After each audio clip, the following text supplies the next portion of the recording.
Hi there. Thank you for letting me join your class really quick today.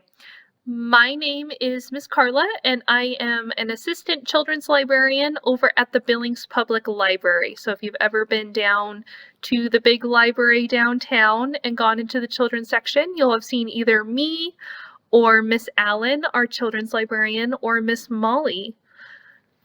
And I'm happy to join you today and talk to you about how you can get a library card for our library. And this helps you check out real, physical books and movies and other things down at the library, but also can get you a lot of things online through our website too. So ebooks, different sites, all sorts of things that you can get through your library card. And it's just a few steps to get a card. So first we're going to look at, you probably had this little sheet of paper emailed to you by Mrs. Matilla. And this is a library card application. And so this is going to be your very first step. And it's important to have your grown-up help you fill this out. We're going to need your grown-up for parts of this. And I just wanted to highlight a couple of really important parts to this application for your library card. And the first part in red, you're going to list a lot of information about yourself, and that is your full name, so your first and last name, and your birthday.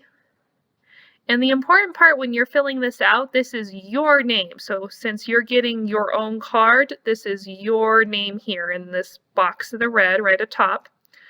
Right below it, this is where your grown-up signs. So you want to put your name first, and then your grown-up will put their name in the application too. Another really important part, it's important to fill out this whole application, but another really important part as you're filling it out is this yellow box with the stars. This is where you choose a PIN, which is going to act as a password for your library card. And the important thing about the PIN is you want to make sure it's on your application when you fill it out. Don't skip this part. Be sure to choose a PIN. And you want it easy enough that you can remember it without too much trouble, but make sure it's unique. So make sure it's special to you and not something that someone else would easily guess. And so a lot of times you can do, if you have a pet at home or a special place or something that's really important to you that's easy to remember, makes a good PIN. And a PIN can be words, so it can be letters, or it can be numbers. If there's a special number that you have easily memorized, you can use numbers, or you can use a mix. So it's completely up to you. So take a little bit of time to think about what might be a good PIN for you that's really easy for you to remember, but is one that other people won't guess. And this is important because this keeps your card safe, so it makes sure that you're the only one that's using your card if it gets lost or something else happens to your card.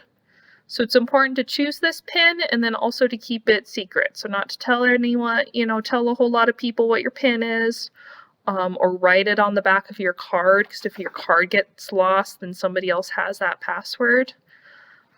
So the PIN is a very important part and something to kind of think about and talk with your grown-up about what might make a good PIN.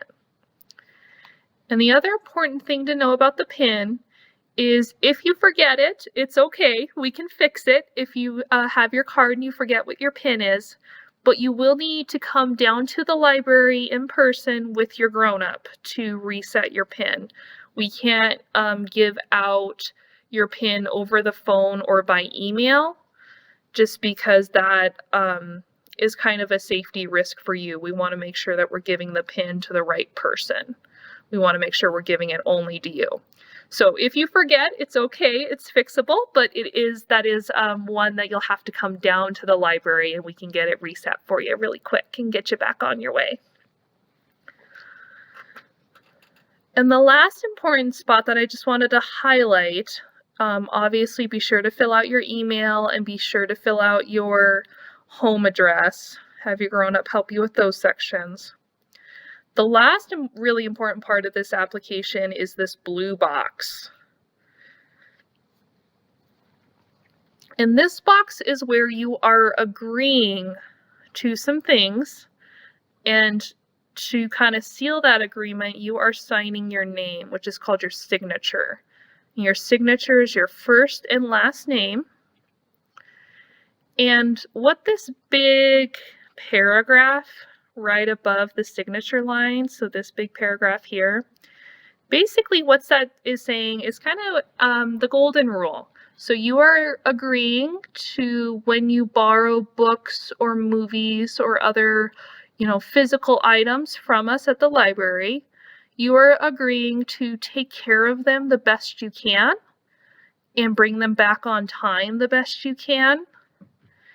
And if they're damaged, you're kind of agreeing to the golden rule of, if you break it, you help fix it. So that's the final part of this. If for some reason an accident happens, which accidents do, and a book is damaged or lost, that you'll help us replace it.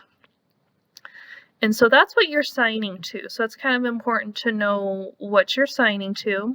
And it's kind of just the golden rule. I'm sure all of you enjoy checking out books that are nice and clean and none of the pages are ripped out, and you can, they're not drawn on, you can read all the pages. And we want to make sure that you have that, and also the next person after you has that same experience. So we all just try to take care of the books and movies and everything else that you borrow from the library the best you can. And then you return it so someone else can do the exact same thing. So kind of following the golden rule there. All right, so that is what this application looks like that you got emailed to you. And now let's talk about how you actually get your card. So your first step is to print and fill out the application that was emailed to you.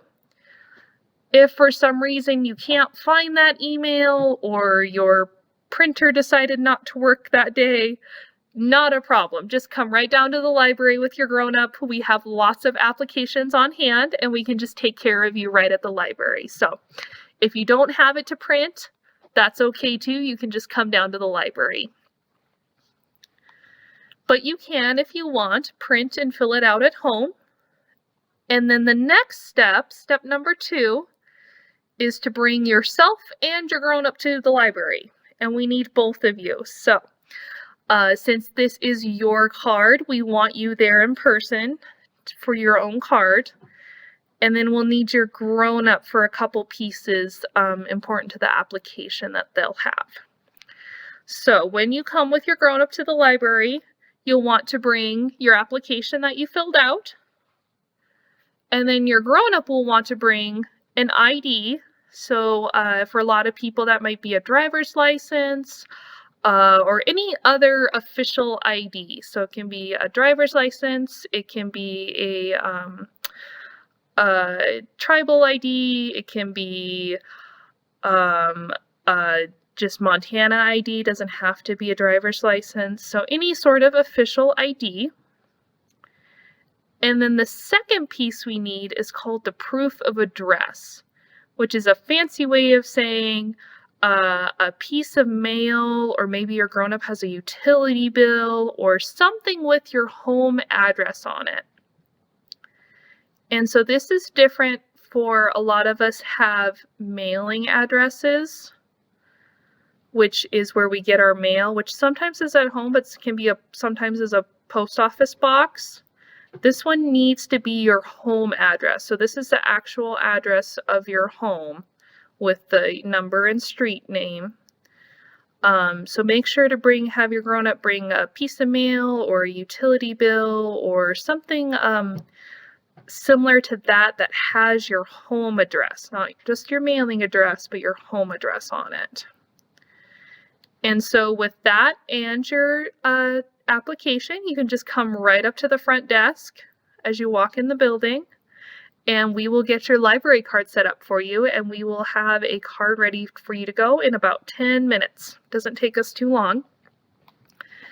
And once you are set up, you are off to the races. You can immediately use your card. So you can check out, physical books and movies and everything in the library. You can also use your card online, so you can check out ebooks and audiobooks online through our website. And you can also there are some links that we have on our website to outside resources that do ask for your library card. And so if you do encounter those, you now have a library card that you can use to access those. So there's a lot you can do with your card. If for some reason you don't have all the pieces for this whole card, we have a couple different types.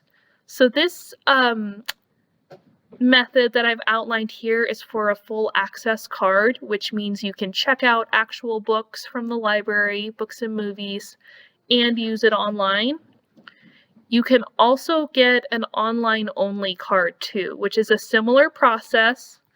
So if for some reason your grown-up doesn't have, or it's hard to get a proof of address, sometimes this happens if you're moving and not quite settled, or there's all sorts of reasons this might happen.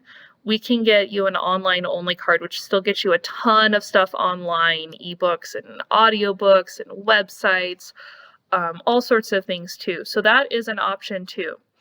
So at the very least, we'll just need an application, your grown-up, and their ID, and you, and we can get you set up with a library card really fast.